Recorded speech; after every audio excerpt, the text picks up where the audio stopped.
हम जपत मंगल दिशि दशहु नाम। वासुदेव तिवारी जी मथुरा से। जय जय श्री हरिवंश महाराज जी, आपके चरणों में कोटि कोटि प्रणाम। गुरुदेव, मैं आपका सत्संग पिछले 2 वर्ष से नियमित रूप से सुन रहा हूँ और आपके द्वारा दी गई उपासना में चलने का प्रयास कर रहा हूँ।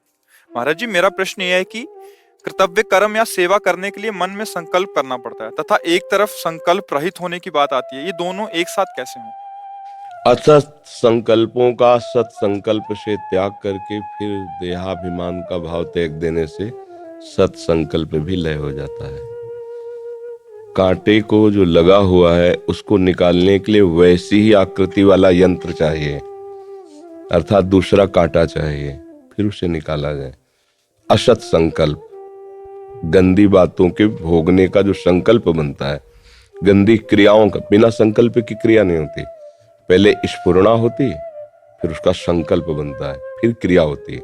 तो अब आपको एक सावधानी रखनी है, संकल्प की जांच करनी है कि असत संकल्प है या सत है। अगर सत है तो उसको बढ़ावा दे दो। आज से हम संकल्प करते हैं कि 11 माला जप करेंगे। आज से संकल्प करते हैं चतुरासी जी का रोज पाठ करेंगे।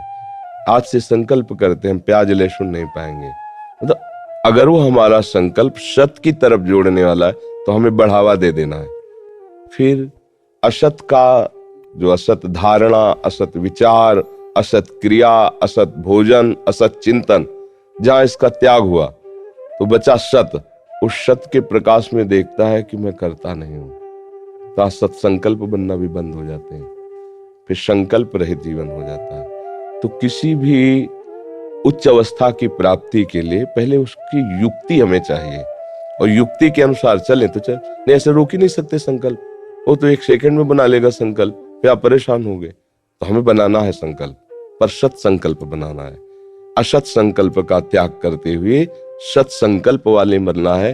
फिर सत विचार से युक्त होकर सत संकल्प का भी त्याग कर देना है। क्यों? क्योंकि अपनी इच्छा को प्रभु की इच्छा में मिला दिया। अब तो जोई जोई प्यारो करे सोई में भाव, तो मेरा संकल्प क्या करेगा? अब तो मेरे प्रभु जैसा चाहे वैसा चलावे। समझ रहे हो ना? पर वहां तक पहुंचने के लिए सत संकल्प आवश्यक है। महाराज जी, एक तरफ प्रभु कहते हैं स्वयं